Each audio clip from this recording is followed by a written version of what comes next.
Hi friends, welcome to my channel. ఈరోజు video చాలా ఈజీగా టేస్టీగా చేసుకునే దొండకాయ ఇగురండి. వేడివేడి అన్నంలోకి చపాతీలోకి చాలా అంటే చాలా రుచిగా ఉంటుందండి.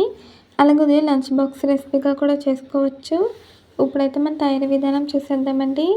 ముందుగా నేను ఇక్కడ దొండకాయలని వాష్ చేసి ఇలా చిన్న ముక్కలుగా కట్ చేసి పెట్టుకున్నాను. అలాగే ఉల్లిపాయ ముక్కల్ని పచ్చిమిర్చి కూడా తరిగి పెట్టుకున్నానండి. ఇప్పుడు మనం ఆలస్యం చేయకుండా కర్రీ తయారీ విధానం చూసేద్దాము.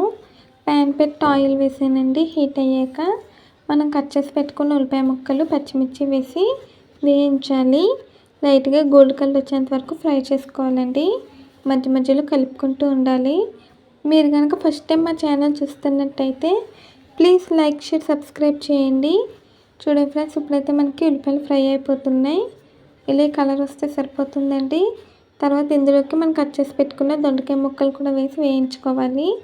దొండకాయలతో ఎప్పుడు వేపుడే కాకుండా ఒకసారి ఇలా కర్రీ కూడా చేసి చూడండి, చాలా రుచిగా ఉంటుంది.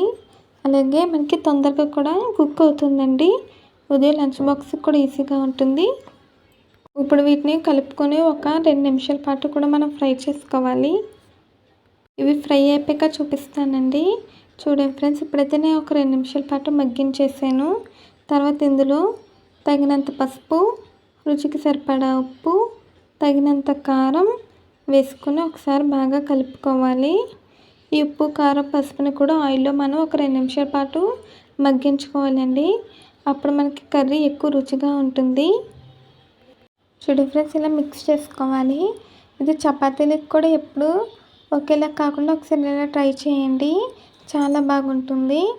ఇప్పుడు నేను ఒక 2 నిమిషాల పాటు మగ్గించేసానండి. తర్వాత ఇందులోకి తగినంత వాటర్ వేసుకోవాలి.